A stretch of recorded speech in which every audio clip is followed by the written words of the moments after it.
پھر میرے بڑے اصرار پر وہ اصل بات بتانے پر مجبور ہو گیا۔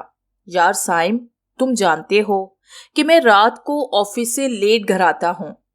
ایک رات دفتر میں کام زیادہ تھا تو دیر ہو گئی۔ رات کو میں اپنی کار میں گھر آ رہا تھا کہ ویران راستے میں مجھے چاند کی روشنی میں کوئی کھڑا ہوا دکھائی دیا۔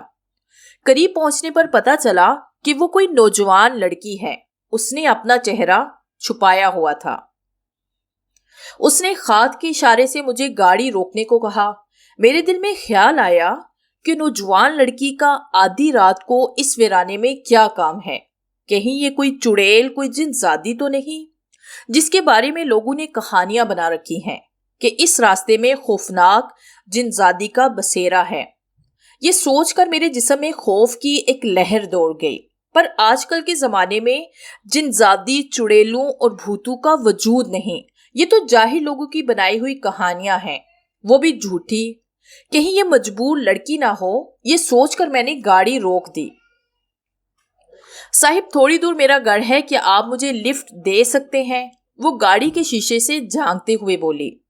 اس کے چہرے پر نقاب تھا، صرف اس کی آنکھیں دکھائی دے رہی تھی۔ اس کی آنکھیں بے انتہا خوبصورت تھی، بالکل ایک نشہ تھا اس کی آنکھوں میں، جھیل جیسی نیلی گہری آنکھوں میں کھو سا گیا۔ دنیا جہاں سے بے خبر میں اس کی آنکھوں میں دیکھ رہا تھا۔ اس کی آنکھیں نقاب میں ایسے دکھائی دے رہی تھی جیسے 14ویں کا چاند سیاہ بادلوں سے جھانک رہا ہو۔ کیا مجھے لفٹ مل سکتی ہے؟ وہ دوبارہ بولی۔ ہاں ہاں، کیوں نہیں، میں چونکتے ہوئے بولا۔ تو وہ گاڑی کا پچھلا شیشہ کھول کر گاڑی میں بیٹھ گئی۔ کہاں جانا ہے آپ کو؟ میں نے گاڑی آگے بڑھاتے ہوئے کہا۔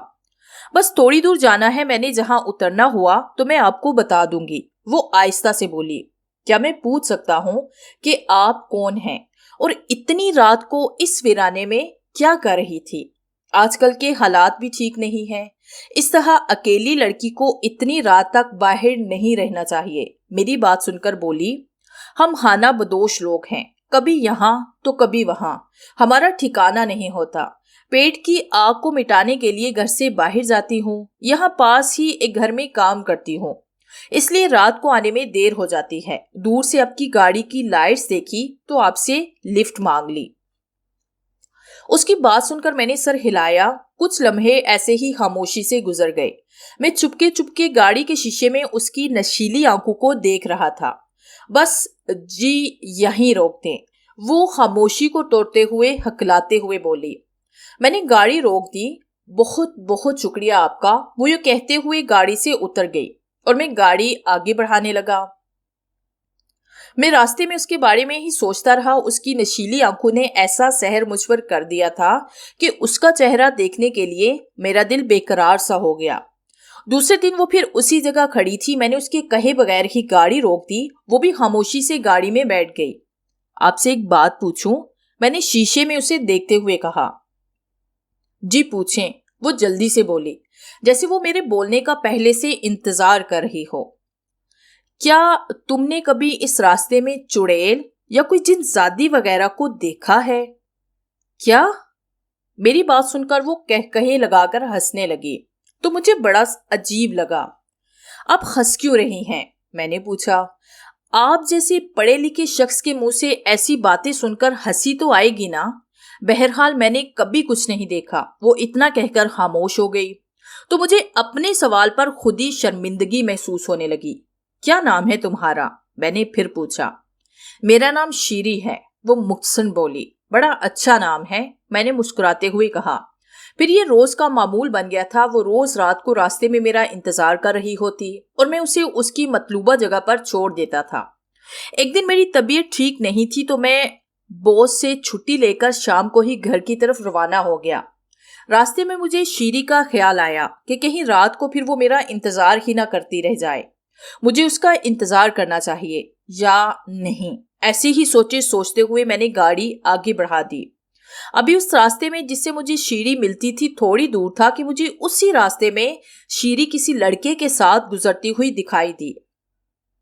اس کے چہرے پر اب بھی نقاب ہی تھا۔ وہ اس لڑکے کی باہوں میں باہیں ڈالے آگے بڑھ رہی تھی۔ اس وقت مجھے شیری پر بے انتہا غصہ آ رہا تھا، نہ جانے کیوں مجھے اس کے اس عمل سے تکلیف محسوس ہو رہی تھی۔ میں نے گاڑی روک دی اور ان پر نظریں گاڑ دی۔ ان دونوں کا رخ ایک پہاڑ کی طرف تھا۔ کچھ ہی دیر میں وہ پہاڑ کے پیچھے چلے گئے۔ میں نے گاڑی سٹارٹ کی اور پہاڑ کے پاس جا کر روک دی۔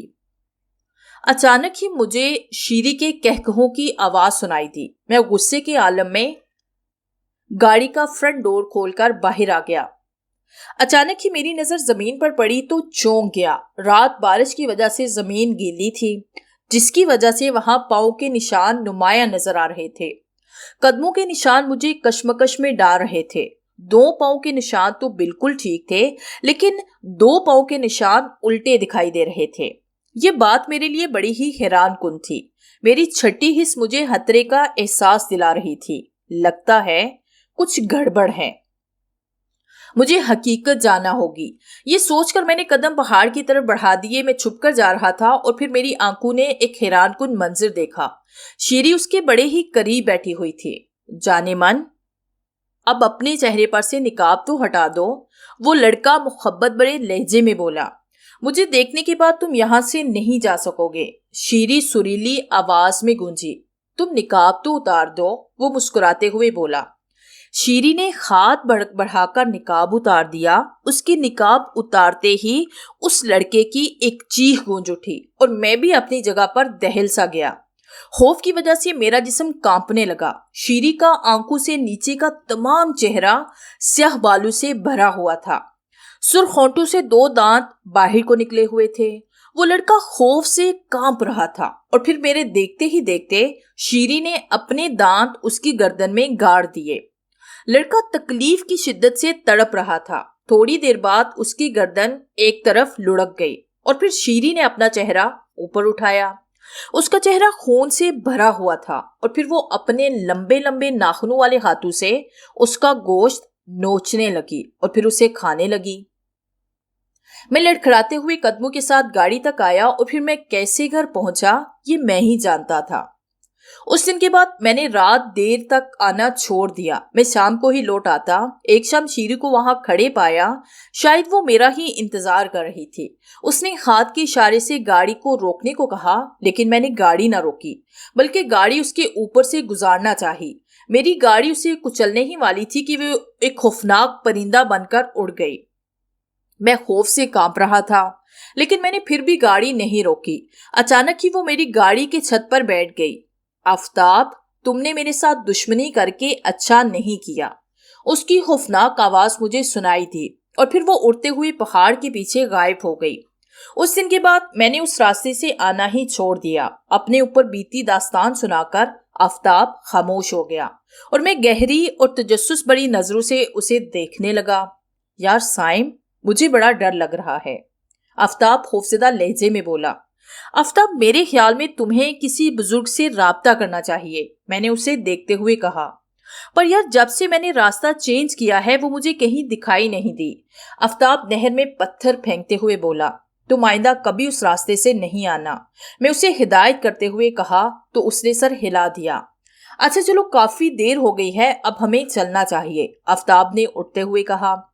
چلو، میں نے کندھا اچکا کر کہا۔ گھر آنے کے بعد بھی میرا دماغ آفتاب کی سنائی ہوئی داستان میں الجھا ہوا تھا۔ کیا ابھی بھی اس زمانے میں بھی جن بھوت پائے جاتے ہیں؟ مجھے آفتاب کی بڑی فکر ہو رہی تھی۔ اور پھر وہ ہوا جس کا مجھے ڈر تھا۔ اس ویران راستے سے آفتاب کی کٹی ہوئی لاش ملی۔ اپنے دوست کو کھو کر میں بڑا ہی غمگین ہو گیا تھا۔ بار بار اس کی باتیں، اس کی شرارتیں یاد آ رہی تھی۔ گاؤں والے بڑے ہی پریشان تھے۔ گاؤں کے کافی لوگ اس ویرانے میں جن زادی کو دیکھ چکے تھے۔ سب کا یہی خیال تھا کہ آفتاب کو اسی جن زادی نے قتل کیا ہے۔ اور پھر میں نے آفتاب کی سنائی ہوئی داستان سنائی تو وہ سبھی لوگ خوفزدہ ہو گئے۔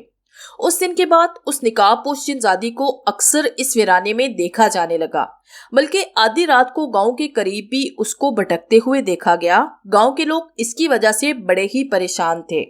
قصہ مختصر، اور پھر گاؤں والوں نے ایک عامل بابا کو بلایا جس نے رات کو چلا کر کے اس نقاب پوش جن زادی کو ختم کر دیا۔